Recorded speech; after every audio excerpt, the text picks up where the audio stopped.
Thank you, Professor Ghosh. We are really very much thankful to you for your wonderful and amazing explanation of God through scientific and spiritual observations. Some of the basic observations that you have made that have really appealed us, and I would just like to, just in a very short 1 or 2 minutes, I would like to recite them. One thing you have said, no observation is true. Now, this particular thing, you see, has been haunting me for the last, I do not know, for my lifetime. What I see here, what color I am seeing, black or brown or white, is it the same way you people are seeing that? No. You know what does a dog see? Dog sees only two colors. It is black or white. Human being sees 7 colors or different combination of colors. So if you ask God, this is dog, this is brown, he will just laugh at you. So no observation is true. Second one that he has revealed, religion says God comes first. Science says it comes last. Now what is in between? The work of in between is being done by what we are doing here. भारतीय संस्कृति संसद, that is शुरू से आदि तक की जो श्रृंखला है उसको पूरी करने में साहित्य काम देता है. साहित्य जो सबके हित में हो, यह ईश्वर के भी हित में है, हमारे भी हित में है. हम साहित्य की सही पहचान, साहित्य के प्रति एक सही दृष्टि से हम ईश्वर तक पहुंच पाते हैं. यह विष्णुकांत जी शास्त्री ने भी ये बात कही है. हम साहित्य के द्वारा ईश्वर का दर्शन संभव है. उनके आप जो गीता परिक्रमा पुस्तक है उसके अंदर आप देखें, और ये आपके ईशोपनिषद के ऊपर में उनके जो व्याख्यान हैं उनको पढ़कर देखें, आपको उनकी यह उक्ति मिलेगी. उसके बाद आपने एक कहा, everything is push to the centre. जो लॉ ऑफ मोशन जो है, it says that everything travels in a direct mode, that is its travel state, and in order to travel in a circular path it requires a continuous force which keeps on hitting it to the center. Now that is what God is doing to make the universe run. God is pushing everything to its own center, and that is why you see the centripetal force of the earth that you are seeing, it makes the entire earth go round and round, round and round the sun. Now about constants, you have said that everything is based on the constant factors. Yes, it is very much true. If the constants keep on changing, the world will not be the same. The present world that you are seeing is based definitely on a constant. अंत में उनकी बात जो मुझे सबसे ज़्यादा appealing लगी, वो उन्होंने गीता का एक उदाहरण दिया. I mean everybody is hard, remembrance, knowledge. साहित्य के प्रति विशेष प्रेम रखने वाले गालिब का आप एक पंक्ति सुनिए, गदा ए ताकत तकरीर है जुबां तुझसे. जो वाक शक्ति के भिखारी, जो बोलने के लिए खुदा से भीख मांगते हैं कि हे भगवान मुझे बोलने की शक्ति दो, उनको बोलने की शक्ति जो है खुदा के द्वारा ही दी जाती है. जो बोल नहीं सकते उनको खामोशी भी खुदा के द्वारा दी जाती है. जिनके अंदर ज्ञान है, जो किसी चीज़ को याद रख सकते हैं, वे भी खुदा के द्वारा संभव है. तो आइए हम अब साहित्य के में विशेष प्रेम रखने वाले, साहित्य के अनुरागी श्री विठलदास जी मुंद्रा से हम इस विषय के ऊपर सुनेंगे. वे भारतीय भाषा परिषद और भारतीय विद्या मंदिर के अध्यक्ष हैं, और आपको भारतीय संस्कृति संसद और भारतीय विद्या मंदिर, इन दोनों के अध्यक्ष हैं, और आपको इस विषय के ऊपर में कुछ बहुत अच्छी साहित्यिक बातों के साथ आध्यात्मिक बातें बताएंगे. आदरणीय स्वामी ब्रजपति दास जी, प्रोफेसर सुदीप्त घोष, स्वामी ब्रजेंद्र कुमार जी,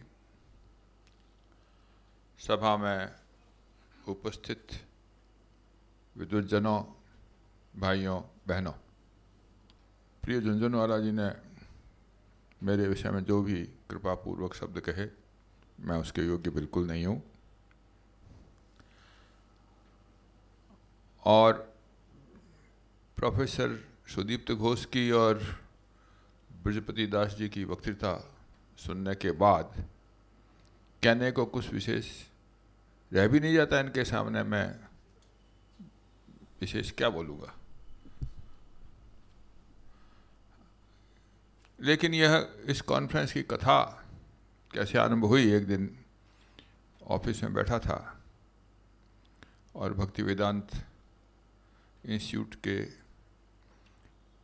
दो मित्र स्वामी जी हमारे पास आए और इस विषय की उन्होंने चर्चा की। एक कॉन्फ्रेंस जो कि वो एक बहुत बड़ी कॉन्फ्रेंस कुछ दिनों बाद खड़गपुर के अंदर करने वाले हैं, उसकी चर्चा की। तो अब सब तो हम खड़गपुर जा नहीं सकते, तो मैंने कहा छोटी मोटी यहाँ पर ही कर दीजिए ना भाई, कम से कम हमको आपके विचारों से, कुछ इस ज्ञान से, कुछ हमारी भावनाओं से, कुछ आप कहेंगे, कुछ हम सुनेंगे, कुछ हम भी कहेंगे। तो उनको ये मेरी बात अच्छी लगी, समाज से थोड़ा बहुत जुड़ें, वैज्ञानिक और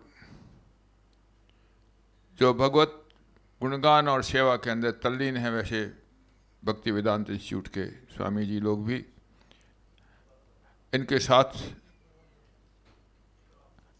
हमारा भी एक संत समागम हो, इसी भावना के साथ में इस छोटी सी सभा का आयोजन किया। और यह भी विचार किया कि एक सीरीज के रूप के अंदर इसको रखा जाए, ताकि और भी मित्र, और भी वैज्ञानिक मित्र, दार्शनिक मित्र आए और हम लोग मिलकर के इस विषय की, इस गंभीर विषय की चर्चा करें।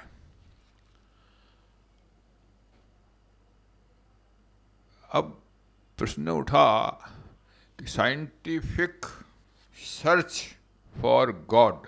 देखिए, ना तो मैं विज्ञान जानता हूँ और ना ही दर्शन शास्त्र का या धर्मशास्त्र का ज्ञाता और पंडित हूँ।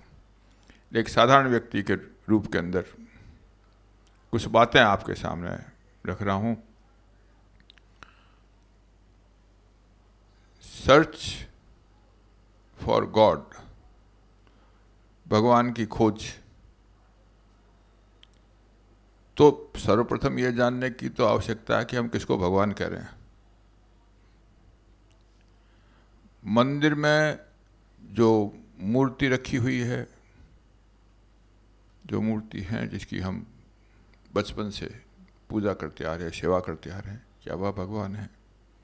या कबीर और दूसरे निर्गुण पंथियों ने जिस ओंकार की धारणा, उस निराकार ब्रह्म की चर्चा की, वह भगवान है? या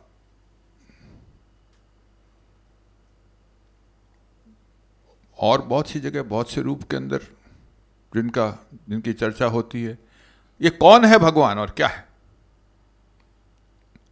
व्हाट इट इज। अब इस प्रश्न का एक प्रश्न ये मन के अंदर उठा। दूसरा, अगर है तो इसको कहाँ खोजा और कैसे खोजा? तो इस प्रश्न का उत्तर खोजते समय एक बात और ध्यान में आई कि 3 तरह के मत सामने आते हैं। एक मत जो कि यह संसार जो है, क्योंकि भगवान की खोज करते समय हम अपनी चेतना और अपने विषय में भी सोचने लगते हैं, हम क्या है फिर, और ये कैसे ये सृष्टि आ गई। भगवान की बात करते ही प्रश्न ये उठता है कि ये सृष्टि कैसे संभव हुई और हम कैसे बने। तो इस विषय में 3 तरह की विचारधाराएं मेरे सामने, जो मोटे रूप में मेरे समझ में आई कि एक वो कि जो ये मानते हैं कि ये प्रकृति स्वतः संभूत है, अपने आप ही यह चल रही है, अपने आप ही एक आदि अंड में विस्फोट हुआ जो कि 0 पॉइंट से था, जहां पर कि उसके अंदर ना कुछ भी नहीं था, उससे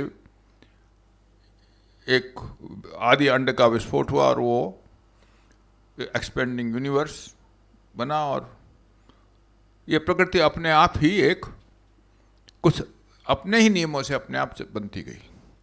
और हो सकता है कि यह जो एक्सपेंडिंग यूनिवर्स, जो कि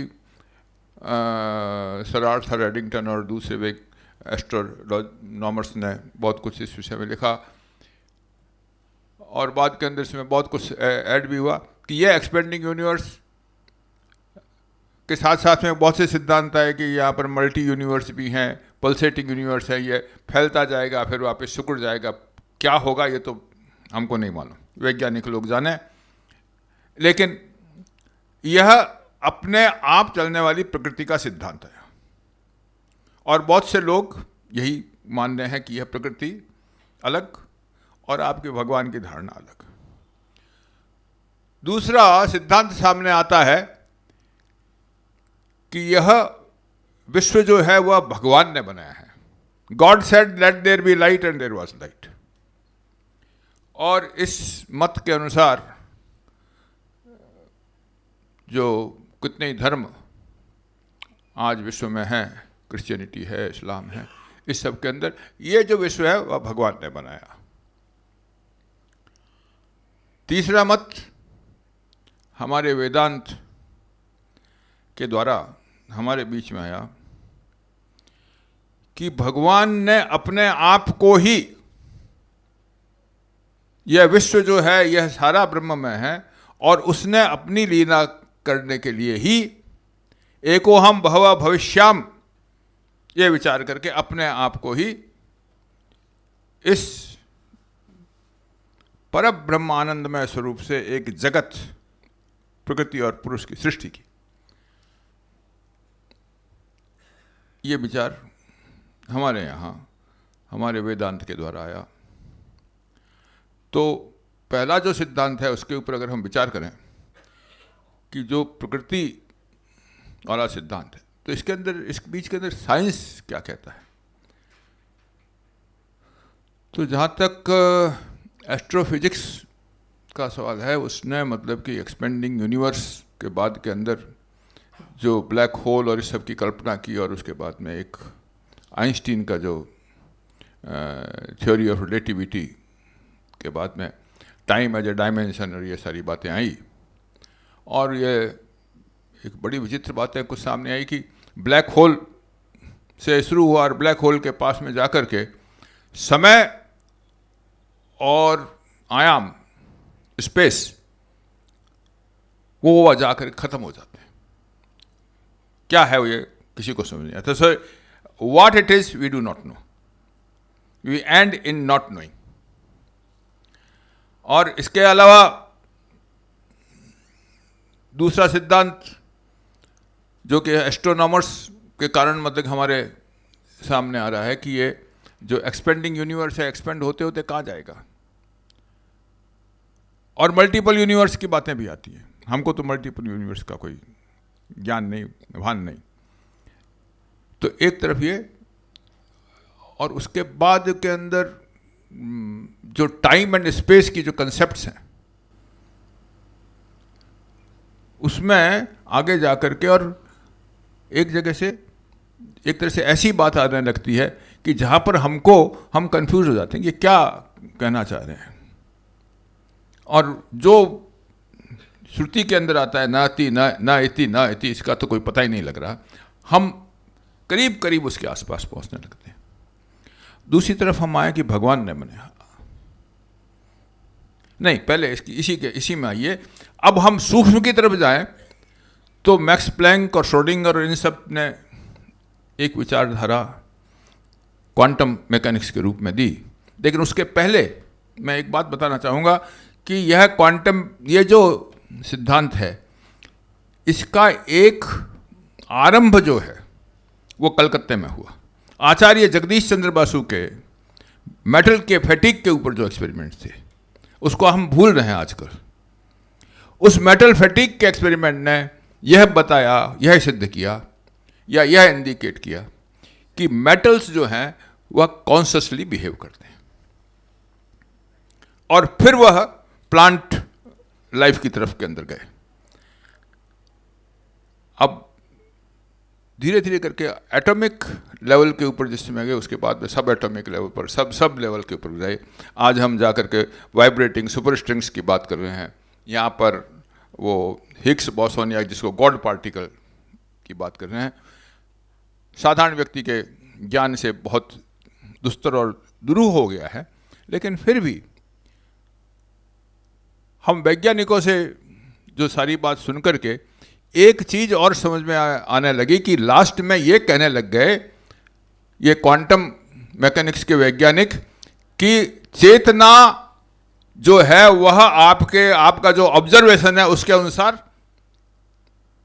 आपको विश्व मालूम पड़ेगा। कॉन्शियसनेस हैज बिकम पार्ट और रादर एज इफ कि जो एनर्जी लेवल है वह कॉन्शियसनेस से बना है। एक ऐसा आभास होता है, मैं ये नहीं कहता कि यह सिद्धांत है, लेकिन ऐसा आभास होने लग गया कि कॉन्शियसनेस जो है वही अल्टीमेट एंटिटी है, क्योंकि वह कॉन्शियसनेस जो है वो कितने ही उनके एक्सपेरिमेंट में इफेक्ट करती है। श्रोडिंगर्स कैट वाला एक्सपेरिमेंट है, तो डबल स्लिट वाला एक्सपेरिमेंट है, इन सब के अंदर जो जाकर के कॉन्शियसनेस का जो प्ले है वह प्रश्न आने लग गए और कॉन्शियसनेस का बहुत महत्वपूर्ण हो गया। अब ये कॉन्शियसनेस के ऊपर जाकर के विज्ञान अब इसकी सर्च और इसकी खोज के अंदर लगा हुआ है।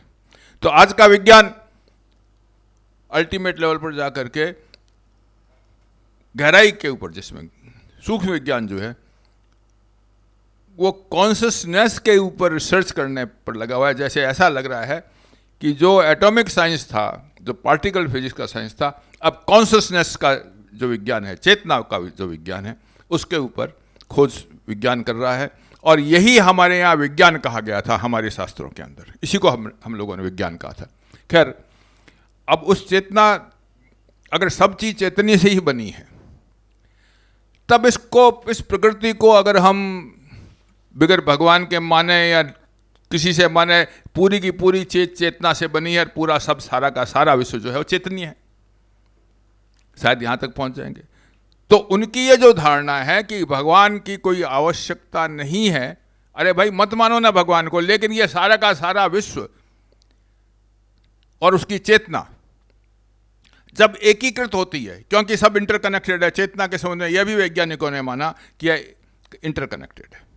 तो अगर इंटरकनेक्टेड है तो फिर मतलब कि क्या यह विश्व सब ब्रह्म का, जिसको कि हमारे यहाँ ब्रह्म माना गया, वह ब्रह्म का ही एक हिस्सा है, उसका ही, वो उसी का स्वरूप है और उसका ही स्वरूप है, तो हम कहां पर खोज रहे हैं भगवान को?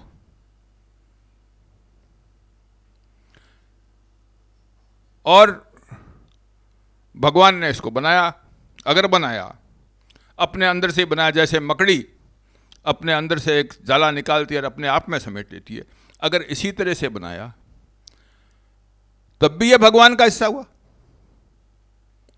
और भगवान का मतलब कि वो फिर परम चैतन्य का हिस्सा हुआ। तो फिर हम कहां खोजने जा रहे हैं भगवान को?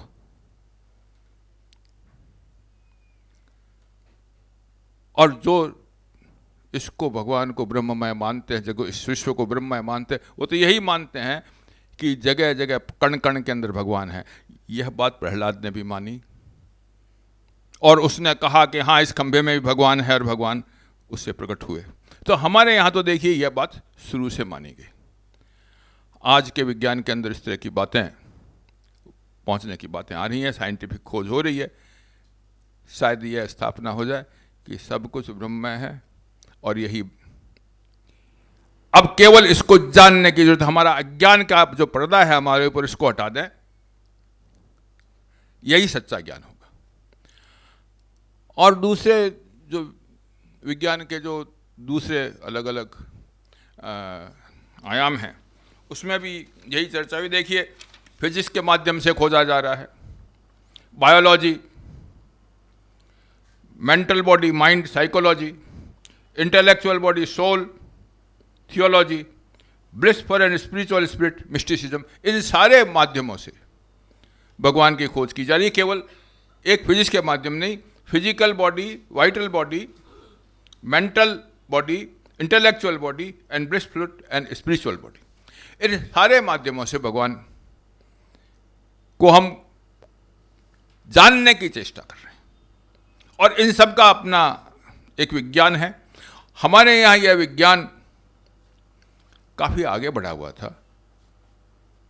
शायद फिजिक्स वाला क्षेत्र है उसके अंदर कुछ कम रहा होगा। तो ये तो होता ही है, वैज्ञानिक परंपरा में एक ब्रांच ज़्यादा आगे बढ़ जाती है, कम बढ़ती है, वो दूसरे क्षेत्र से आगे बढ़ गए।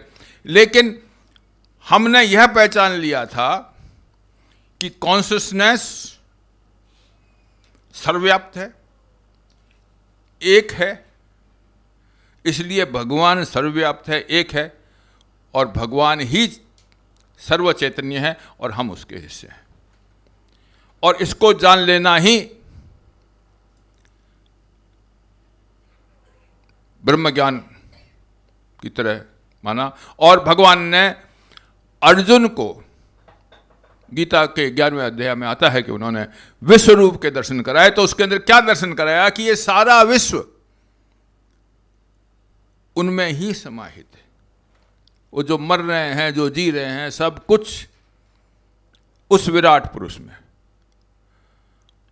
और आप पुरुष सूक्त में देखें, जहां पर भी आप हमारे शास्त्रों में जाएं,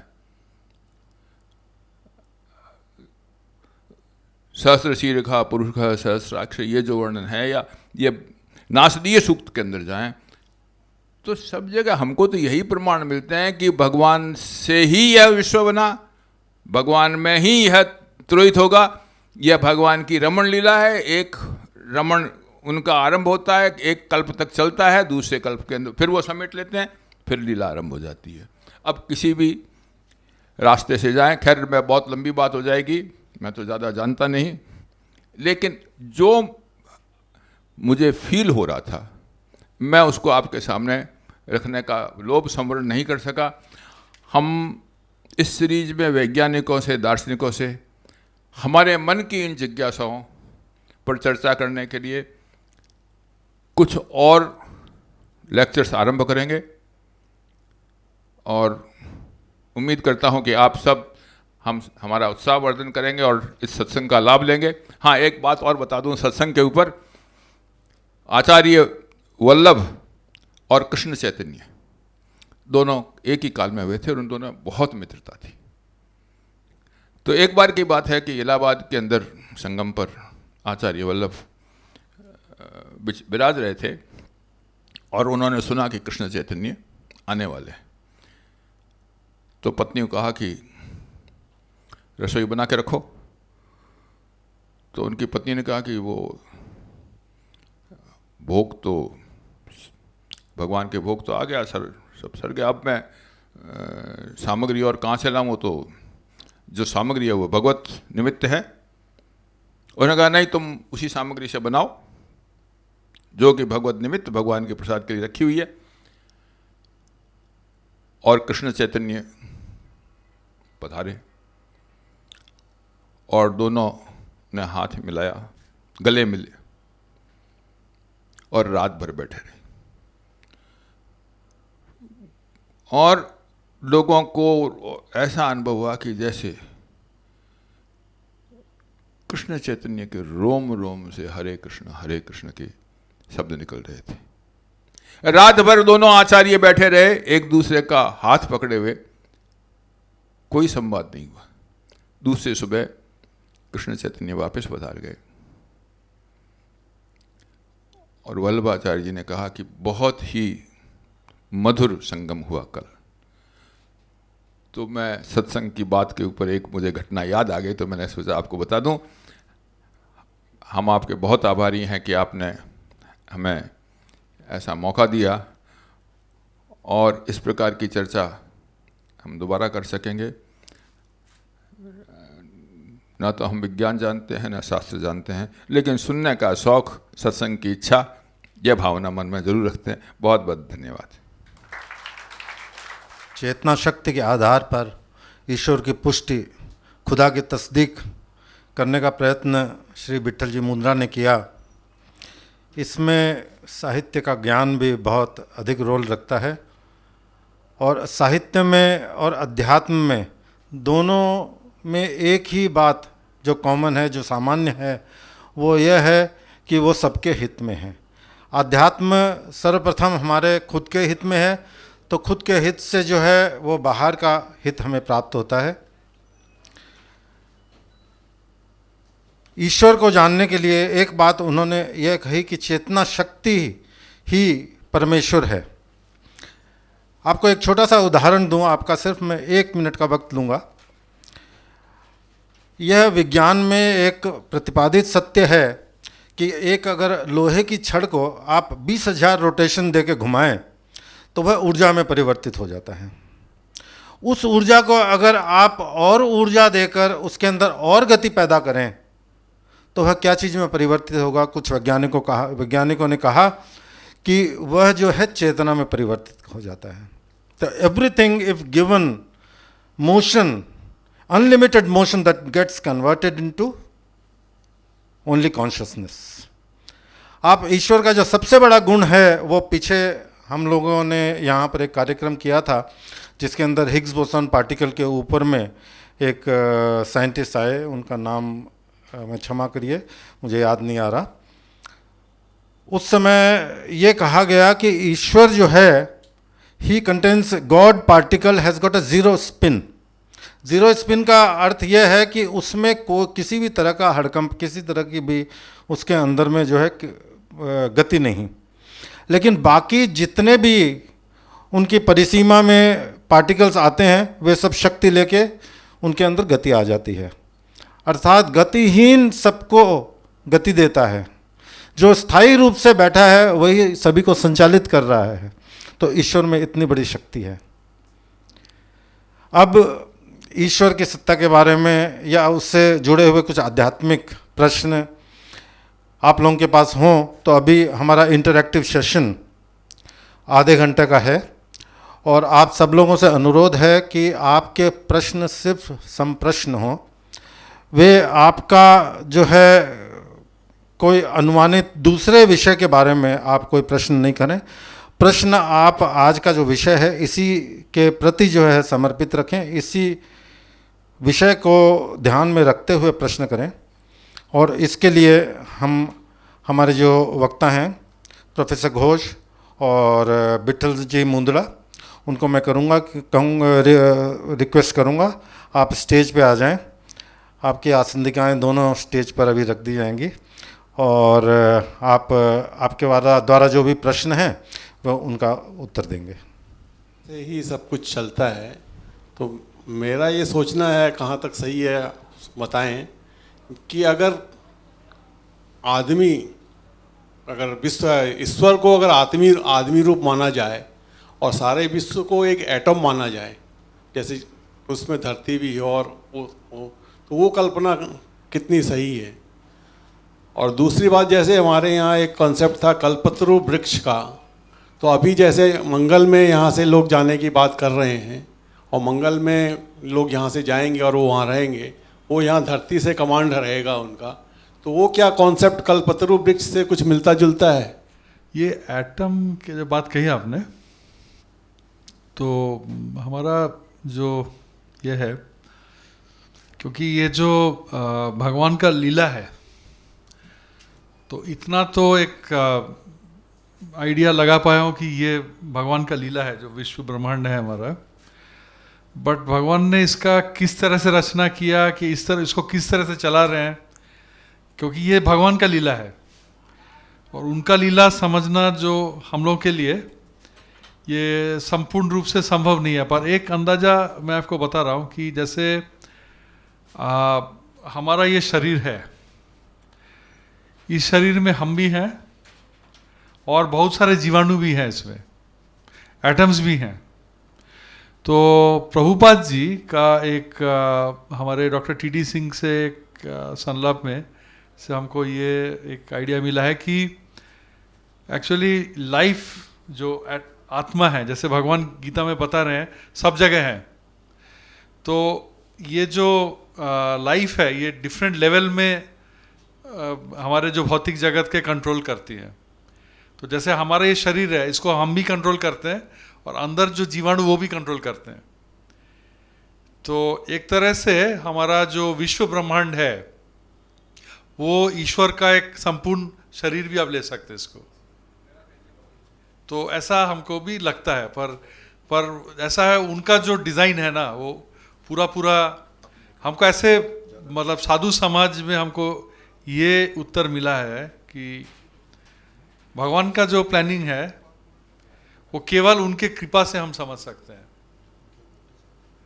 और उसके लिए हमको जो आध्यात्मिक स्तर में हमको लायक बनना पड़ेगा। मतलब हमको जब हमारा जो हम जब अपना आध्यात्मिक प्रोसेस को ठीक से करेंगे, प्यूरिफिकेशन बोलते हैं जिसको, करते करते एक समय आएगा जिसकी जब हम उसके लायक होंगे तो भगवान हमको वो चीज़ मतलब प्रत्यक्ष रूप से, जैसे अर्जुन को दिखाया उन्होंने, तो वो दिखाई देगा। और वो शायद हम सबको समझा भी नहीं पाएंगे, क्योंकि वो जब मेरा ऐसा समय आएगा तब हम समझ सकते हैं।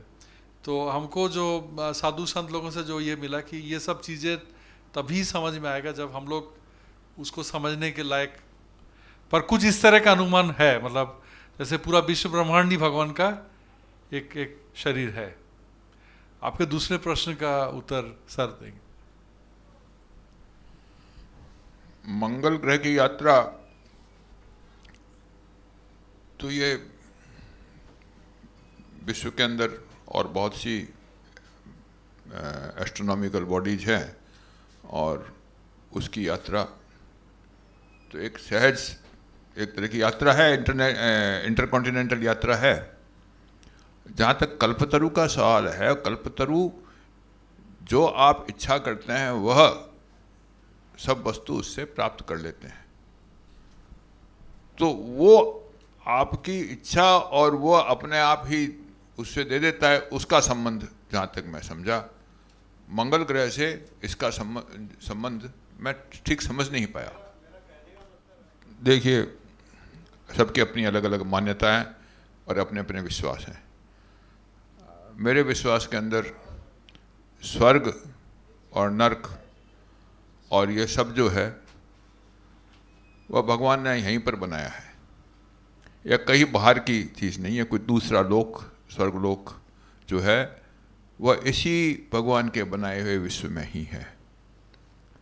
और स्वर्गलोक की यात्रा तो कौन से डायमेंशन में चेतना जाकर के स्वर्गलोक की यात्रा होती है, इसकी बहुत सी बातें आई हैं। डॉक्टर ब्रेनवेस की एक पैरासाइकोलॉजी के ऊपर, साइकोलॉजी के ऊपर किताब है जिसके अंदर की पुनर्जन्मवाद की बात आती है, और हम मर करके और दूसरा जन्म लेते हैं या कुछ ऊपर के डायमेंशन में चले जाते हैं। डेविड बोम ने मतलब कि इम्प्लीकेट ऑर्डर और सुपर इम्प्लीकेट ऑर्डर की बात कही है। तो ये स्वर्गलोक कौन से डायमेंशन में, इसका भी तो क्या मालूम कौन सा स्वर्गलोक।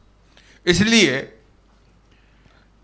जो मंगल ग्रह है वह अभी इस लोक के जो जितने डायमेंशन है उसी के अंदर हम देख रहे हैं। स्वर्गलोक मैं नहीं कह सकता कौन से डायमेंशन में।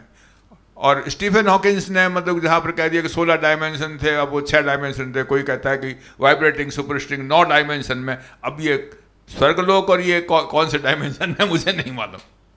आज का अपना जो विषय है कि विज्ञान ने भगवान के बारे में क्या खोज की है,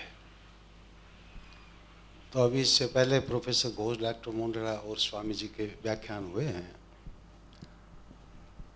और मुझे ऐसा लगा कि जैसे कहीं कहीं पर कुछ विषयांतरण भी उपस्थित हुआ।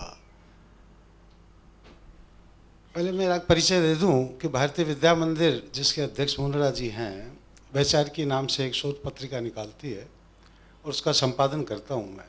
तो उसमें पिछले अंक में हमने प्रोफेसर सत्येंद्र नाथ का एक लेख छापा था जिसमें यह था, हिग्स बोसोन को लेकर के उसमें था। और उन्होंने, हालांकि फिर मेरे कुछ मित्रों ने कहा कि वो कम्युनिस्ट दृष्टि से देखते हैं इस सारे को।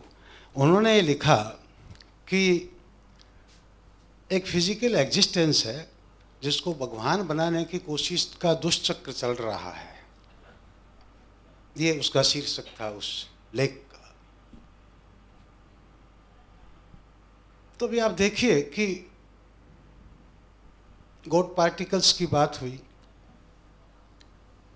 और वे सब प्रयोग हुए, वो सब आपके सामने हैं। और इस पूरे व्याख्यान में सत्येन बोस का कोई जिक्र नहीं आया इतना, वो मुझे अपेक्षा थी। बहरहाल बात यह है कि पूरा विश्व, आखिर वो क्या चीज है जिससे कि पूरा विश्व जुड़ा हुआ है। गॉड पार्टिकल्स जो नाम दिया गया, इस पर प्रोफेसर सचिंद्र नाथ को आपत्ति है और वो लिखते हैं कि ये हिग्स बोसोन कण है। आपने इसमें गॉड जो जोड़ रहे हैं, जो लोग जोड़ रहे हैं, वो ये षड्यंत्र कर रहे हैं कि इसको एक ऐसी पावर के रूप में ले जाएं इस सारी खोज को कि जो भगवान है, और वो भगवान हमारी मान्यताओं के अनुरूप है। जैसे अभी कल्पतरुवादी स्वर्ग की बातें चल रही थी, तो भिन्न भिन्न समुदायों में, समाजों में अलग अलग धारणाएं हैं इनके बारे में, और हमारी वैसी धारणाएं हैं। तो कहीं ऐसी कोशिश तो नहीं हो रही है कि हम विज्ञान की इस खोज को अपने जो पहले से स्थापित जो मान्यताएं हैं, हम इसे वहां पहुंचा रहे हैं? क्योंकि एक बड़ा प्रश्न ये खड़ा हो रहा है इसमें सारे में कि ये सारी जो स्वचालित प्रकृति है, जो अपने नियमों के अनुसार चल रही है, वो सारे जो नियम उसी के अपने बनाए हुए हैं और वो उसके अनुसार जो चल रही है, उसमें मनुष्य क्या कोई हस्तक्षेप कर सकता है? हस्तक्षेप इस रूप में कि आपने प्रार्थना की कि साहब मेरे सारे दुर्गुण क्षमा कर दो भगवान, और भगवान ने कर दिए। क्या ऐसी कोई एग्जिस्टेंस है जो इस तरह से क्षमा कर देती है? अब हम जो है सारे यूँ समझिए कि सारा अंतिम जो निष्कर्ष निकलता हुआ ये दिखाई दे रहा है कि ये सब सारा सब है, लेकिन अंत में हम भक्ति पर पहुंचते हैं।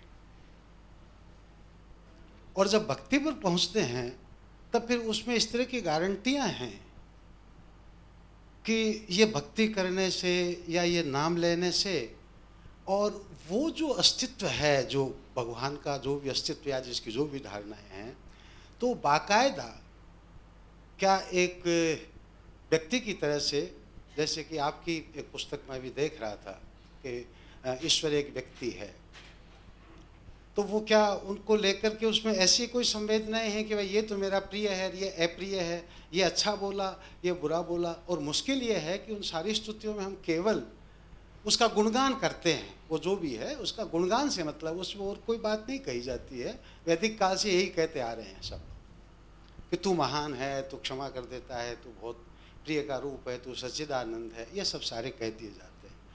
तो मेरा अब आप दोनों, और जैसे झुंझुनवाला जी ने मुनराज के लिए कह दिया कि वो साहित्य के, वो जो साइंस के स्टूडेंट हैं, ये खास बात है इसमें, इसलिए ये ज़रूरी है। तो आप दोनों यहाँ पर विराजमान हैं कि हम जो भी साइंस की जो खोज जिस स्तर तक अभी तक पहुँची है भगवान को लेकर के, क्योंकि विषय यही रखा गया है, वो जो खोज है वो आपको कहाँ पहुँचाती हुई लगती है? क्या हमारी इन पूर्व निर्धारित मान्यताओं तक ले जाने की स्थिति आ रही है उसमें, या हम अपनी अपनी व्याख्याएं कर रहे हैं? वैज्ञानिकों का क्या सोच? धन्यवाद। ये विज्ञान का जो हम अगर संपूर्ण इसका एक तरह से कंक्लूशन वैज्ञानिक खोज का है ईश्वर के बारे में, विज्ञान एक तरह का इसको हम इंडिकेशन बोलते हैं, ये अवश्य देती है। जो लॉर्ड केनविल बोल रहे हैं कि अगर आप विज्ञान के गहराई में जाएंगे तो विज्ञान आपको बाध्य करेगा ईश्वर को मानने में। तो ये तो कंक्लूशन है, पर आगे जो हम लोग का जो ईश्वर कैसे हैं और जो डिटेल्स हैं वो वहाँ पे विज्ञान का कोई कंक्लूशन नहीं है, क्योंकि ऐसा है कि जो लास्ट में इसलिए हमने बताया था, ईश्वर का हम लोग का एक प्रत्यक्ष, ईश्वर के साथ जो हम लोग का संपर्क है वो भी हर एक के साथ है, मतलब डिफरेंट स्तर में आप बोल सकते हैं। हर एक व्यक्ति जो भी भगवान का साथ कुछ ना कुछ संबंध सबका है कि भगवान से हम कोई चीज़ कोई हमने प्रार्थना किया और भगवान ने दिखाया कि हाँ देखो हम, मतलब भगवान ने अपना सिग्नेचर भी दिया कि हम हैं तुम्हारे साथ। तो हर एक व्यक्ति को, मनुष्य को, जो भी भगवान के पास उन्होंने वो किया, प्रार्थना किए, तो उनको भगवान से कुछ ना कुछ, कोई चीज़ समझ में नहीं आ रहा हल, तो हम सोच रहे हैं उसको, तो एकाएक हमको हल मिल गया। जैसे ये वैज्ञानिक लोगों का ये है। तो जैसे गॉस ने था, गॉस ने बताया ये जो थ्योरी आ रहा है ये एक डिवाइन प्लेन से आ रही है। आइंस्टाइन भी बताया, आइंस्टाइन ने भी बताया कि जो फिजिक्स, तो हम भौतिक चीज़ों के बारे में बात करते हैं, पर फिजिक्स का जो थ्योरी है वो थ्योरी ये भौतिक जगत के परे से आ रही है। तो विज्ञान का मतलब आप अगर विज्ञान का कंक्लूजन देखेंगे तो ईश्वर के बारे में इंडिकेशन है। हाँ, क्यों हम लोग इसको साधारण विज्ञान में हम नहीं देखते हैं, क्योंकि हमारा जो आज का विज्ञान है बहुत स्पेशलाइज्ड हो गया है। कोई इस सिस्टम के बारे में बात कर रहा है, कोई इस सिस्टम की बात कर रहा है, कोई केमिकल के, पर एक संपूर्ण अगर विज्ञान को अगर आप एक देखते हैं पूरा, उसको एक बर्ड्स एक टोटल व्यू लेते हैं, हाँ, तो एक इसमें कुछ कंक्लूशंस हैं। जैसे एक डेविड बॉम का है, मतलब पूरा जो विश्व ब्रह्मांड है एक तरह से कनेक्टेड है। ये आप इसको ये नहीं कर सकते हैं, ये फ्रेगमेंटेड है ये। और भी कुछ चीज़ें हैं जो कि साइंस एक क्लियर इंडिकेशन दे रहा है, बट वो उतना ही इंडिकेशन ईश्वर के बारे में देता है जितना इलेक्ट्रॉन के बारे में देता है, बट दोनों का ही प्रत्यक्ष वो नहीं है। विज्ञान आपको इलेक्ट्रॉन दिखा भी नहीं सकता, ईश्वर भी दिखा नहीं सकता है, पर दोनों का इंडिकेशन है। आगे जो है, मतलब आपको और जानना है तो उसको आप वो आध्यात्मिक जो ट्रेडिशन है जो भगवान बता रहे हैं उसका पूरा एक साइंस है, वो भी एक विज्ञान है। वो विज्ञान इसलिए है क्योंकि हम अपने अनुभूति से चल रहे हैं वहाँ पे। हम सिर्फ सुना हुआ कहानी, अपना जो पर्सनल अनुभूति है, हमारा अपना डायरेक्ट ऑब्जर्वेशन से हम चल रहे हैं। तो इसलिए इसमें कोई स्पेकुलेशन है नहीं, क्योंकि आपको अपना सत्य खुद ही खोजना है। ये कोई पब्लिक प्रॉपर्टी नहीं है, ये आपका अंदर में ये चीज़ होगा, ये सर्च होगा, और ये परफेक्टली साइंस है क्योंकि आपका डायरेक्ट रियलाइजेशन है वहाँ पे। और आपका जो शास्त्र है वो आपको गाइड कर रहा है। अनुभूति आपका अपना है, शास्त्र आपको गाइड करेगा, गुरु आपको गाइड करेंगे, अनुभूति आपका अपना है, इसलिए वो भी साइंस है। इसलिए बट ये क्या है कि इसको हम बोल सकते हैं कि ये ऑब्जर्वेशंस पब्लिकली शेयरेबल नहीं है, क्योंकि एक संत जो उनका जो ऑब्जर्वेशन है वो सबके साथ शेयर नहीं कर सकते हैं, क्योंकि समझ नहीं आएगा। जैसे एक ब्लाइंड आदमी को हम क्या बताएंगे, कोई अच्छा पेंटिंग के बारे में हम क्या बताएंगे, बट अगर उसमें उसको आँख लगा दिया जाए तो फिर वो, तो इसीलिए क्या होता है कि ये जो हमारा अंदर एक विज्ञान चल रहा है, ये एक वैज्ञानिक खोज है ईश्वर के लिए, और शास्त्र उसमें हमको सहायता कर रहा है, खोज हमको करना है। और समस्या ये है कि अगर हम उसको प्रैक्टिस नहीं कर पाते हैं, हाँ, जो एक बंगाली में कहावत है, माने कष्ट पेते के लिए कष्ट करते हैं, अगर कृष्ण पाना है तो आपको कष्ट करना पड़ेगा। तो उसमें है, आपको नाम जप करना पड़ेगा, सुबह उठने से अच्छा होगा नाम जप। हाँ, तो लोग इसको फॉलो, हाँ, मैं ये समझता हूँ और मैं दावे के साथ बोल सकता हूँ कि जो शाकाहारी है, हाँ, उसके लिए बहुत आसान हो जाता है ये। मतलब हो सकता है ये सबको अच्छा नहीं लगे, पर जो vegetarian diet, it is good for our ये। अब उसको नॉन वेज के लिए तरह तरह का हेल्थ प्रॉब्लम भी होता है, बुद्धि भी भ्रष्ट होता है। हाँ, आप ज्योतिष के पास जाते हैं, ज्योतिष तो देखेगा ये तो छोड़ के भाग जाएगा। हाँ, इसको अगर हम बोलें कि तुम्हारा शनि का प्रॉब्लम है, तुम ये खाना बंद कर दो, वो बोलेगा ठीक है तुम शनिवार को मत खाना। पर इसके लिए कुछ सेक्रीफाइस ज़रूरत होता है। हाँ, यहाँ भी कुछ सेक्रीफाइस ज़रूरत होता है, वो डिसिप्लिन चाहिए उसके लिए भी। तो ये खोज आपका है और पूरा ही साइंटिफिक है, आप खुद ही इसको देखेंगे, खुद ही ऑब्जर्व करेंगे। ईश्वर का अनुसंधान प्रश्नों के द्वारा और उनके उत्तरों के द्वारा संभव नहीं, किंतु फिर भी वो कुछ पूछना चाहते हाँ, थे। एक आखिरी प्रश्न जो है आप कोई भी करें। हाँ सर। ठीक। हम लोग भोजन के समय भी प्रश्न का वो होगा। मेरा सवाल, my question is very small and with due apology, after listening to whatever you had to say, I went back to my school days when I was asking simple questions and I was getting very learned answers from the Jesuit fathers in St. Xavier's, and you must have heard the name of Father Goro, who was a renowned astronomer and also a direct disciple of Einstein. Now, whilst I was listening to the scientific version or the discoveries or the interpretations which all the scientists over the ages have given and which has changed the perception of life or the understanding of life as far as ordinary mortals are concerned. But tell me, sir, my question is, it all relates to investigation of matter, and matter is finite.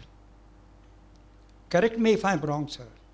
Matter is finite. It can change shape, but it cannot convert itself into life. So far. Kal kya hoga? I don't know. So, when you are trying to find out the God particle, excuse me, sir. Yes, continue, sir. I'm here.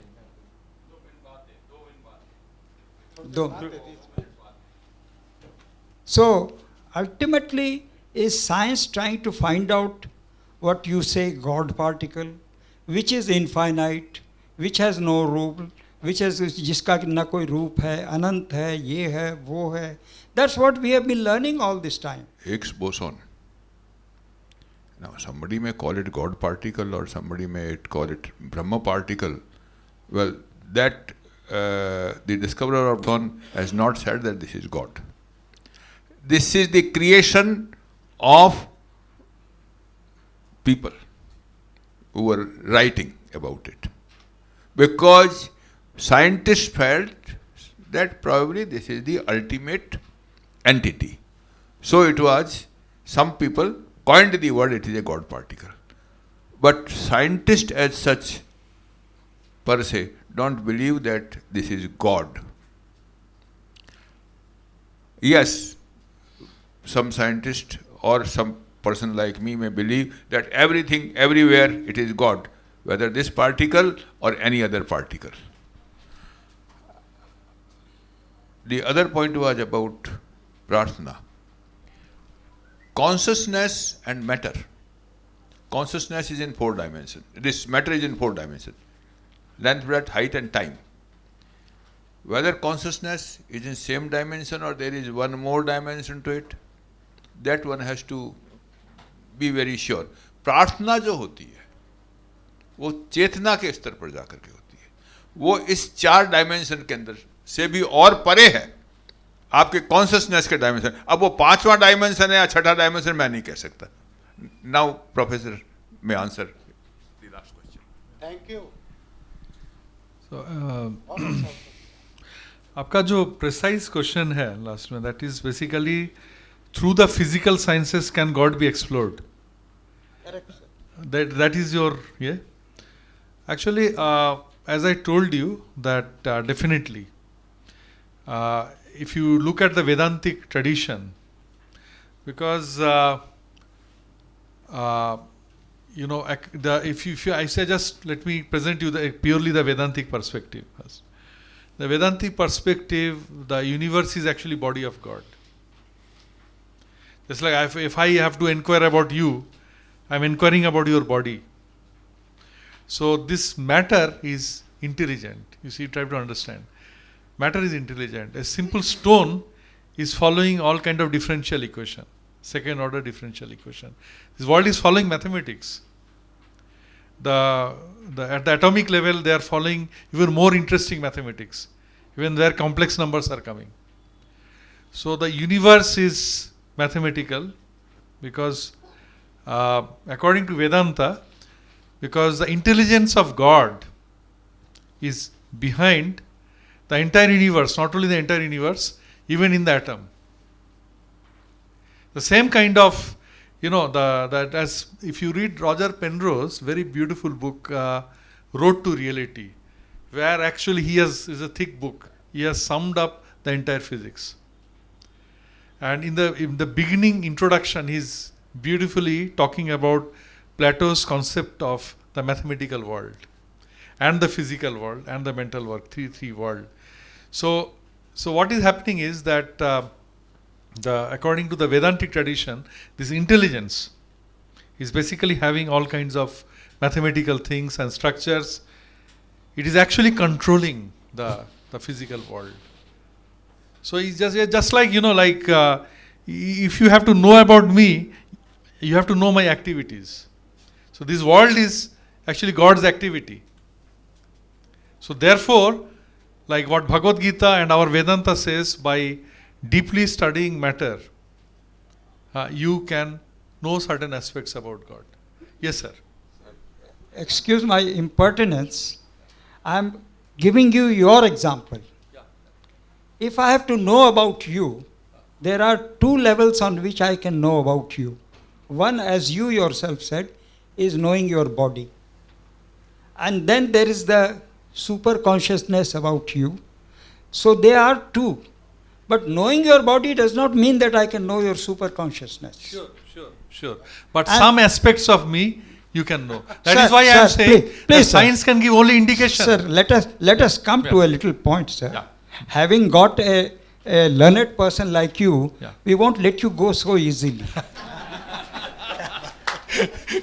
So, I mean, we are in the habit. Yeah. If we know that the person is not learned, we don't ask questions. There's no point. Why should I waste my energy? Now, sir, you are in two parts. Similarly, science and metaphysics, if you call it, or religion, or call it faith, call it what? They are two parallel lines running. Even religion has developed over the past centuries, and it is not that which it was originally. Possibly we were headhunters, and the worship of Kali started over there, or whatever. Now, if this is a fact, that you are the conscious and you are the physical, can the physical, where I am coming back, the matter, can it ever discover the subconscious or the superconscious? Can it ever? The question is, who is discovering? Is matter which is not discussing. We are discovering. We are trying to. But who are we? Who are we means? And according to Vedanta, we are not this matter. Now, sir, now you have gone to Vedanta. Yeah. But so far as a scientist you are saying, Yeah. I think Mudraji is feeling a little restless. No. As a scientist, did we say that matter is investigating matter? I am saying we are scientists investigating matter. We are investigating matter. Right. But did I say that matter is investigating matter? I never said that. No, you didn't say it. But that's the way I understood. No. Matter. That ultimately we are going to find out the God particle or Higgs boson. Let's not go into God particle because I don't know what is there inside that. But science, we are studying the matter. Okay, sir. Dinner is ready. No, it's okay. We are studying the matter. So we are not saying matter is studying the matter. I will talk to you on dinner. Okay. So हमारे यहाँ देखिए अब काफ़ी अभी वक्त की सीमा है और यहाँ पर कई लोगों को जल्दी जाना होता है और आपको ज़रूर आप इस बात का बिल्कुल बुरा ना माने, मैं और प्रश्न लेता, लेकिन मुंद्रा जी की भी तबीयत जो है अभी इतने स्वस्थ नहीं है कि वे आपके प्रश्नों का उत्तर देंगे। तो मैं आपसे अनुरोध करूंगा कि बाद में आपके प्रश्न लेंगे। भोजन के समय हम लोग आप सभी भोजन करके जाएं, और आपसे अनुरोध है अब। और मैं स्वामी ब्रजेंद्र कुमार जी दास, जो who is a member of alumnus IIT Kanpur and director Bhaktivedanta Institute Kolkata, so I would request him to give his vote of thanks. Swami Rajendra Das. Namah Pankajnabhaya, Namah Pankajmaline, Namah Pankajanetraya, Namaste Pankajangraham, Namaste Pankajangraham, Namaste Pankajangraham. This is a prayer which Kunti Devi prayed to the Lord, glorifying Him. So we started with this seminar, this lecture, or with a nice prayers and praying for the blessings of the Lord. And so I thought, let us end also with the prayer, thanking Him who arranged all this, inspired in everyone's heart to do what they did. So first thank goes to the Lord, who was doing all this, inspiring the scientists also, and everybody to speak what they speak, to explore what they explore, to explore this world, making this world to explore. So first thank goes to Him, and second thank goes to all our acharyas, our paramparas, our great acharyas who has given us all this valuable wealth, including our guru, all our individual gurus, our personal guru, all gurus. And then goes to, of course, to the organizers, to Mundraji, all his colleagues working hard day and night, I think, calling you, arranging all these programs. So it's a marvelous effort towards this. So thanks so much, hearty thanks to them. And thanks to Bhakti Institute members who have been working hard to go around, meet people and invite. So thank to all of them, and thank to everybody. Actually, individually, name may not be possible, but thank to Professor Ghosh, who came from Kharagpur, his family, and all of you who have come here, taking time out for this kind of work, this kind of thought, which is nowadays not so much. So thank to one and all, even to the people who are behind, who are helping, cooking, everybody, the stage people, our person here, everybody. Thank to all of you. And one small message from my side. Mundraji said you should say something besides thanks. So a short message. I think you are ready for the dinner. A short message is that this human life, the human life has a mission. And that purpose to find out what this purpose of this life is one of the biggest questions in science, in spirituality. So what I am born for? It's a very simple question. If you put it in paper, half a line question. What is the purpose of my life?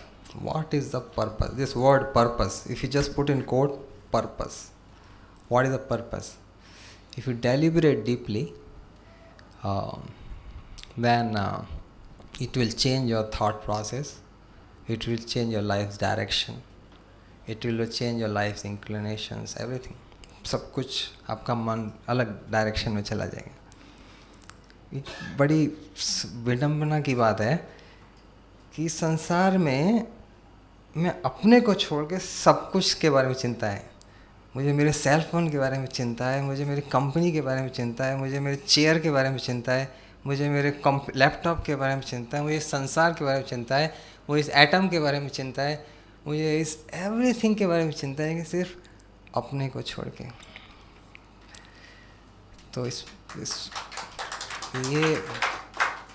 ये बड़ी एक विडम्बना है, मतलब जबकि मैं अपने को सबसे ज़्यादा क्लोज हूँ, अपने बारे में चिंता नहीं। तो अगर अपने बारे में चिंता करेगा आदमी, वही बेसिकली स्पिरिचुअलिटी का बात आता है कि मैं क्यों हूँ यहाँ पे, why I am here actually, why that question if somebody gets, he is fortunate.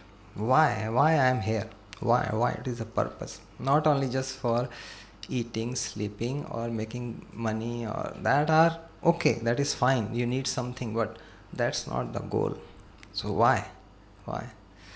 So I pray that Lord inspires all of our hearts, भगवान की कृपा से हम सबको इस तरह का प्रश्न जागृत हो, क्योंकि जब ये प्रश्न जागृत होता है तो आप समझिए कि मनुष्य का, शास्त्र कहते हैं, भागवत कहती है, जब आदमी ये क्वेश्चन इंक्वायर करता है तब उसको मनुष्य बोला जाता है, उससे पहले उसको मनुष्य नहीं बोला जाता है।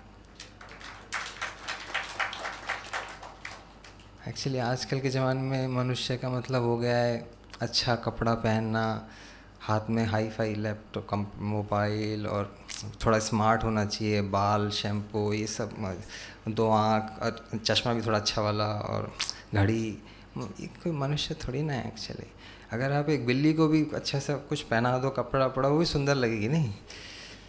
तो मनुष्य, इसको मनुष्य नहीं बोलता है एक्चुअली। शास्त्र बोलता है कि जब आदमी पहली बार पहला क्वेश्चन उसके मन में आने लगता है, मैं क्यों हूँ यहाँ पे, जो परीक्षित महाराज बोले थे, सुखदेव गोस्वामी से पूछ रहे हैं जाके, मैं 7 दिन में जाने वाला हूँ, मरने वाला हूँ, 7 दिन में मेरा डेथ होने वाला है, मुझे क्या करना है बताइए।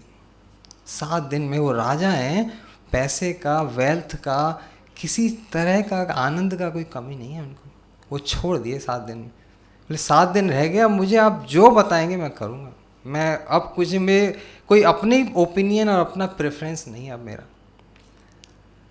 जाके बैठ जाते हैं सुखदेव गोस्वामी, तब भागवत जो स्टार्ट करते हैं, देखिए क्या फर्स्ट क्लास है। स्टार्ट करते हैं पहले श्लोक से ही, राजन तुम जो क्वेश्चन पूछ रहे हो, इस क्वेश्चन, ये क्वेश्चन ही तुम्हारा ग्लोरियस है, इस क्वेश्चन के आंसर से करोड़ों करोड़ों लोगों का भला होने वाला है आगे जाके। क्या देखिए क्या क्वेश्चन है और क्या ऐसे वक्ता है। तो आप सभी लोग बहुत ही भाग्यवान, बहुत ही भक्त और उच्च कैटेगरी के लोग होंगे। तो जस्ट इसलिए शेयर किया कि लेट अस रिमेंबर दिस, ये हमारे जीवन का एक बहुत ही इम्पोर्टेंट कण है। इसको भूल गए तो सब कुछ चला जाएगा। जैसे कहते हैं ना, जीरो, जैसे 1 नहीं है तो 0 कोई वैल्यू नहीं ना। 1 के आगे आप बड़ा सा चेक लिखो, सिर्फ 0 लिखो, उस चेक का कोई वैल्यू नहीं है। 0 अकाउंट पे ही और साइन कर दो, कोई वैल्यू नहीं, 1 तो लगाना पड़ेगा। ऐसे ये लाइफ जो है, अगर मनुष्य ने ये नहीं पूछा कि मैं पैदा क्या हुआ हूँ, तो ये लाइफ 0 कहलाता है। कितना बड़ा साइंटिस्ट हो, स्टैनफोर्ड में PhD किया हो या हार्वर्ड में 400 नेचर में पेपर पब्लिश किया हो, या कुछ भी किया हो इस जिंदगी में, वो 1000 करोड़ ऑफ बिजनेस किया हो, कुछ भी हो, अल्टीमेटली तो क्या है, फिनिश हो जाता है ना 70 ईयर्स के बाद, 70-80 ईयर्स के बाद। क्या वैल्यू है उसकी ज़िंदगी का। तो स्पिरिचुअलिटी जो हमारे पास जो गाइड करता है, इतनी फंडामेंटल क्वेश्चन को गाइड करता है कि you can not even imagine. So we thank the Lord, we thank Acharyas, we thank all of you that such kind of gathering was possible. We shared on some of these questions which are most important for humanity. सबसे ज़्यादा important है। तो मेरी प्रार्थना है last में कि आप सभी से, कि मुंदर जी से, आप सभी से, कि हम लोग मिलके, हम लोग चाहे भले ही छोटा टीम हो, 50-100 लोग, हम लोग मिलके इसको बढ़ाएंगे, आगे करेंगे। पहले खुद अपने आप को नर्चर करेंगे और फिर धीरे धीरे उसको फैलाएंगे, कि जैसे कि जिससे क्या हो, मनुष्य ना ये सब चीज़ें को उसको कम से कम चांस तो मिले सुनने का, नहीं तो पूरा ज़िंदगी ऐसे ही निकल जाता है, लाइक कॉपी पेस्ट की तरह। पैदा हुआ, कुछ ना कुछ सीए, इंजीनियरिंग, बीटेक ये कर लिया, उसके बाद जॉब कर लिया, पैसा कमाया, अच्छा फ्लैट ले लिया, कंपनी फिनिश, आफ्टर कुछ साल के बाद फिनिश। कम से कम चांस तो मिले कम से कम सुनने का, ये सब चीज़ें। हरे कृष्णा, धन्यवाद।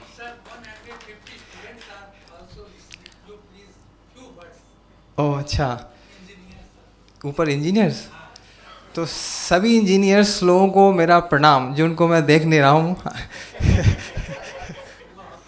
तो वो आप शब्द पर, तो मेरा एक यही आपको रिक्वेस्ट है और यही एक शेयरिंग है।